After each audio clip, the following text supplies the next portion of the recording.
Good evening and thank you for joining us.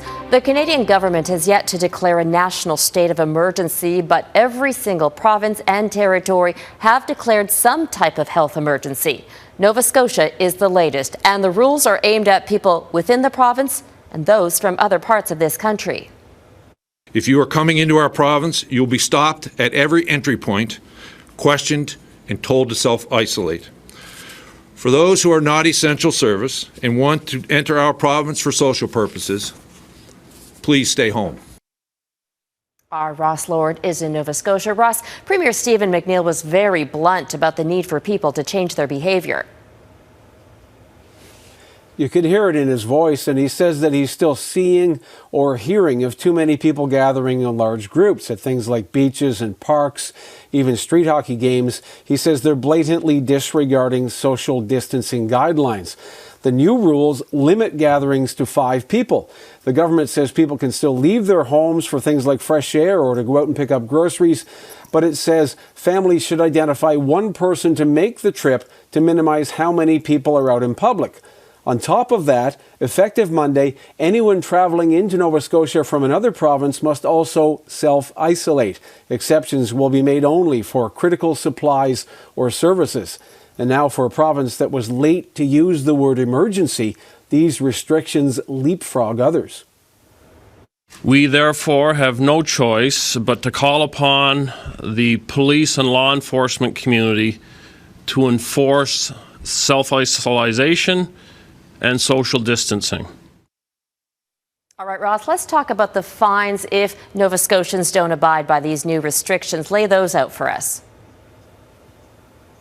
Well, for individual violators, the fines will be $1,000. For businesses, $7,500.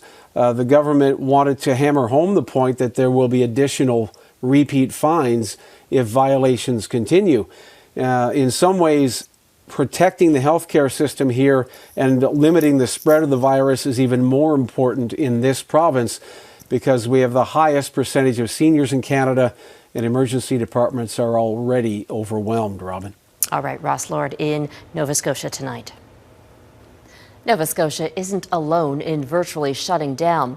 Newfoundland and Labrador implemented penalties for people and businesses violating the social distancing rules.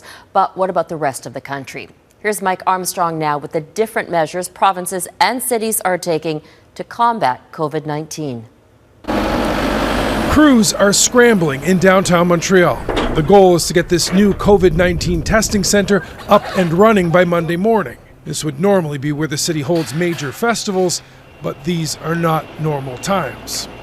Unless you go up the mountain. It felt like a fairly typical Sunday morning in Mount Royal Park, although people say they were trying to keep their distance from others. I think it's a personal responsibility. Now, heading out for a walk or a run is allowed, but there's a problem. When too many people head out with the same idea to the same spot, keeping that suggested 2-meter distancing is impossible. Quebec announced Sunday it is now banning social gatherings in people's homes and any social gathering outside if they're not giving that 2 meters. Police on horseback were in the park Sunday announcing those measures. The Premier is still hoping to avoid having officers enforce them. We want to use police and the force only in very few exceptions. Across Canada, streets that would usually be bustling even on weekends are empty. This is Regina. Even much of downtown Toronto feels like a ghost town, but that's not the case everywhere. Not everyone's listening to authorities. The mayor of White Rock, BC, has been disappointed by some this weekend. Come on, folks. Let's make it work for everybody. It's not just about you. Every region and every province is having examples of this. The federal health minister can impose fines, even have people jailed under the Quarantine Act. That is something she says being considered. Ottawa wants all provinces on the same page. For me, should we see a reluctance on behalf of the country to pull together, that would be a time where we would require additional measures.